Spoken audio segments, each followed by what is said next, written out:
This is Prosper Whitestone, aka Mr. White. Remember, they won't teach you this in school.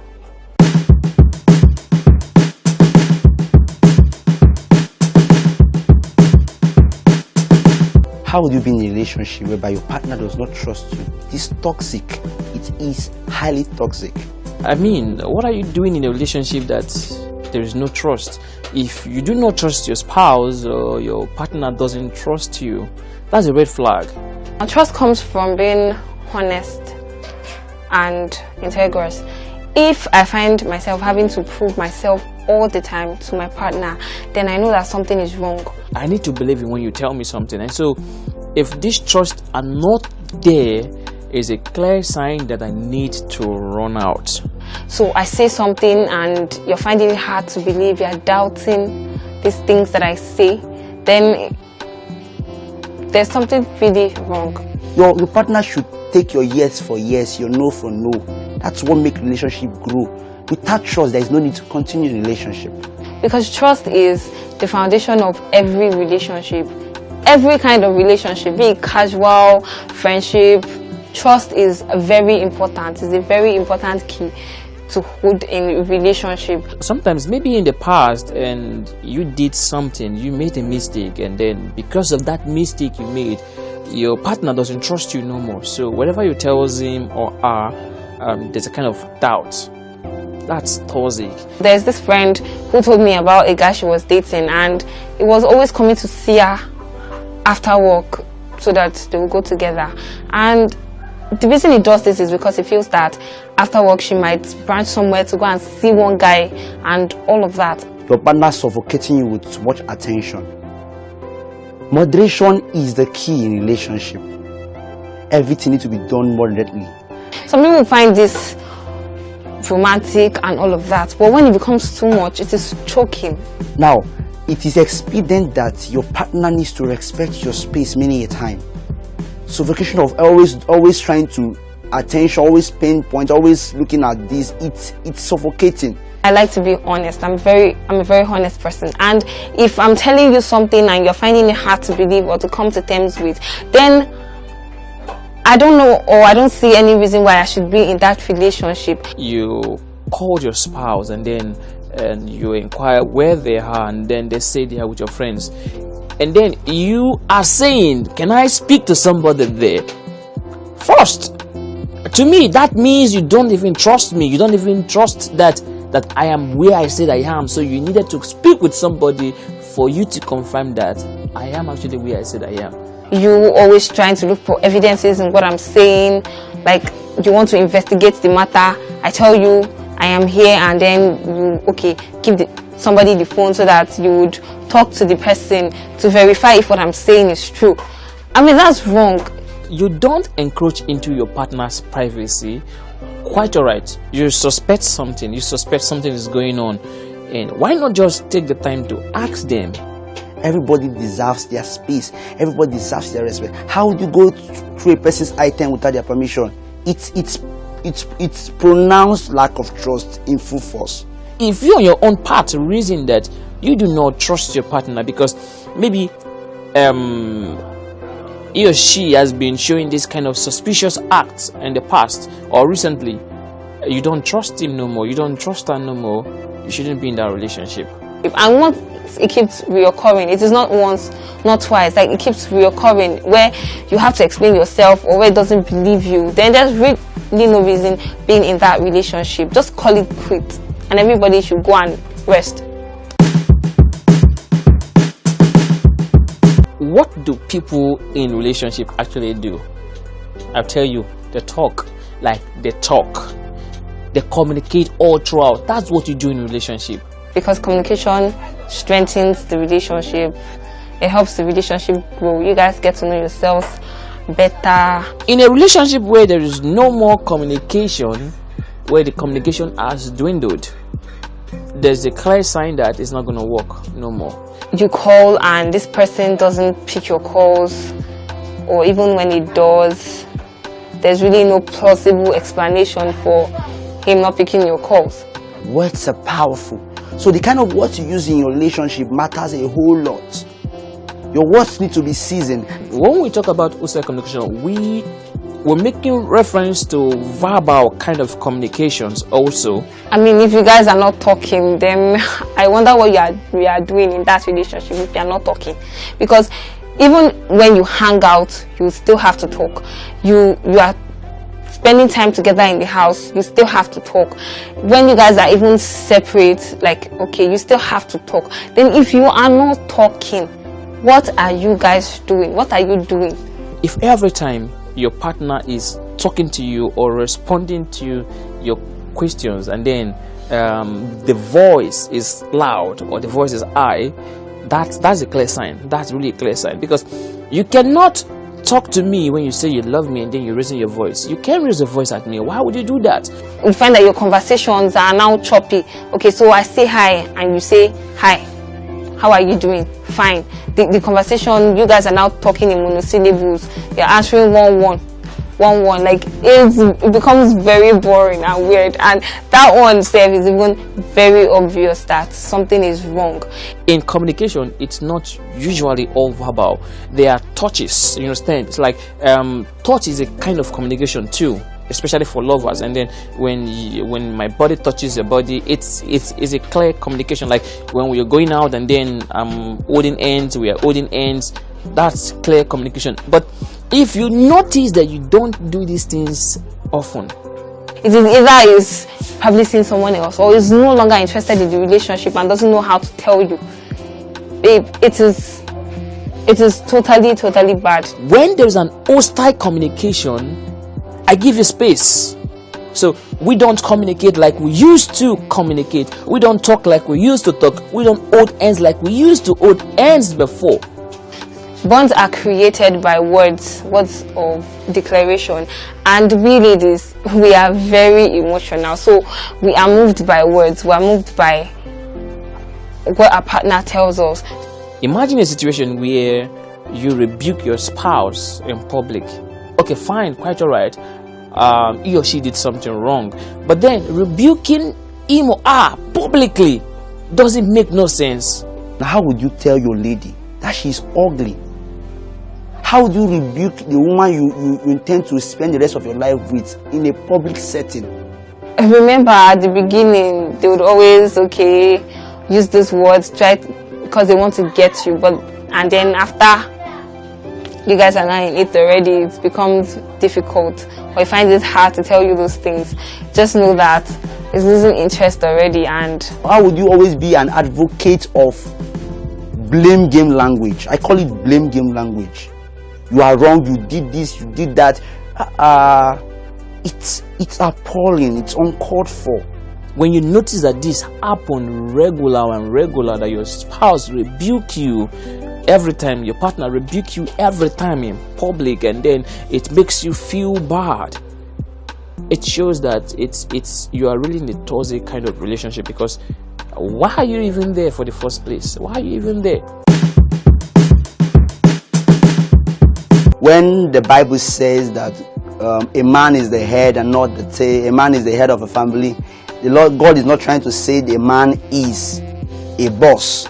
He's trying to say a man is a leader by influence. This is a situation whereby your partner wants to be in charge of everything that you do. He wants to manage every affairs of your life, from your finances to what you wear to where you go, who you talk to, the friends that you hang out with. You cannot control the behaviors of everybody. Come on. She had a life before you met her. The man wants to be bossy. And funny enough, in this our dispensation, so many women want to be bossy too on their husband. They just want to control his affair. They want to be his PA. They want to be his secretary. They want to be everything. It kills relationship. It is toxic in nature. Very toxic. You can't live your life trying to encroach into their personal life, their social life, and trying to control everything they do.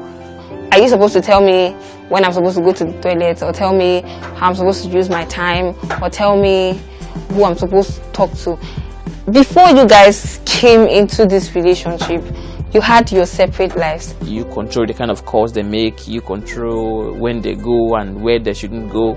Now, it's not even persuading you or suggesting or saying, okay, probably this, but then it is commanding you to do things. And when you don't even do them, it threatens to end the relationship and say, it is over, I'm not interested anymore. Or if you don't do this, we are done. Yes, we are done, babe, just pack your load and be going. She is going out with her friends, and then you inquire, you're going out with your friends to where? She says to a party, and then you said you don't go to that party. Then she's asking you why, and then you're like, because last time you went to that party, I saw people looking at you. Come on, are you trying to control everything she does? For a relationship to strive, there need to be a form of compromise. But let it not be a dictatorship. It's called relationship, not dictatorship. There are two different things about it. Man is a free being, and man needs to be free. Man doesn't like you to control him. Man doesn't like you to tell him what he should do, when he should do it, or how he should do it. If you are in a relationship whereby your partner wants his own wish to always supersede your wish, doesn't want you to have a say, it's toxic. That is a clear picture of what a controlling behavior is all about, and it is not good for your health. It is not good for your relationship. See, having security in a relationship gives you a sense of peace. And when you don't have that in a relationship, you don't have peace, you find that you're not happy all the time, then there's really no need to be there. Especially when it's now even becoming abusive.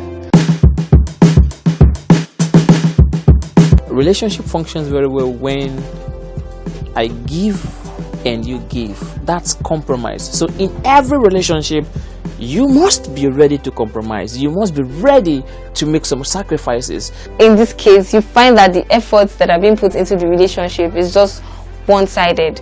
It's just one person making the sacrifices. If you find yourself always in the giving part and not in the receiving part, something is wrong. So you're the only person calling, checking up on this person, and you're not getting the same attention, or you're not getting the same care that you're giving. Give me this, give me that, give me this, give me that. Oh, it's tiring. It's really frustrating. It is very important when you guys go out. Don't allow him to always, for the lady, don't allow him to always pay the bills. You can give without loving, or you cannot love without giving. So if I claim that I love you, I should be ready to give. I should be ready to make sacrifices. You're the one always trying to create time for you guys to meet, always suggesting that you hang out. You're the one always suggesting that you hang out. I mean, how would you just be the only one? Is it that he doesn't want to see you too? When you find out that in the relationship you are in, you are the only person giving, you are the only person making sacrifices, you are the only person trying to make the relationship work, putting out all the efforts, and then your partner is not doing nothing, just sitting down and then relaxing, you are in for a toxic kind of relationship. You are just the only one doing all of this work. You are the only one trying to make things work out in the relationship, and it's not even putting any effort or putting minimal effort into the relationship. Then there's really no need to be there, because these things can be burdensome and they would derail you. If I give this, what do I get back in return? Or what can I give and you too, what can you give? I have to put in an effort, you have to put in an effort, you have to make sacrifice, I have to make sacrifice for something to work. But I can't be the one giving always. I can't be the one making sacrifices always, and then you're just there not doing nothing. That's a toxic kind of relationship. We all seek to feel this atmosphere, this aura of importance. We want to receive. Aside from giving, we also want to receive. But when you want to be in the receiving side, it's toxic. You can be the one providing all the ideas always. You can be the one providing all the suggestions always. No. Love yourself to the point that you feel that you give and then you deserve to receive also. If you ignore the red flags in a relationship, you are headed for a frustrated marriage. You find yourself in the position of always trying to defend your partner. with the excuse that, okay, it would change, or you don't know him like I do. If I make an excuse for my partner once or twice, it's nice. But when I keep making excuses for his behavior every time, there's something wrong about that relationship. The difference between empathy and giving excuses. Empathy is by empathy, when a person is going through a phase of life that there is a room for the person to change. Excuses is when the person is not making any attempts. You shouldn't be allowed in your relationship. If he cheats on you in that relationship, trust me, he's going to do it again even after you guys settle down. Because if he can cheat on you, if he can be unfaithful, it shows that he doesn't respect the intimacy that you people have. Yeah, we are humans. We are imperfect beings. But when a person is not making an effort, you shouldn't be giving the person an excuse. You shouldn't be excusing their behavior. There should be room to improve. When you find yourself, you are always the one making excuses for your partner's behavior. His behavior is toxic, but then you're just making excuses and saying that she will change, he will change. What? You can work on yourself. Like this popular day, they always say, you should love me the way I am. No, you have to work on yourself. They will not love you with that unnecessary excesses. You have to work on yourself. That one makes a relationship blend. If he cannot control his temper, there's every tendency that it would hit you one day, or it will abuse you in the relationship. And then, because sometimes you are too blinded by love, you feel like, okay, I love him, he will change and stuff like that. It won't happen. If you cannot work on yourself to change, I don't think you deserve to be in a relationship. Because I can't keep making excuses for you. Okay, how long can I continue making excuses for your mistakes, for your behaviors, for your bad mannerism? How long? But one thing that is not good is, in your weaknesses, there is never an attempt to change. It becomes a norm. It becomes a go-ahead thing.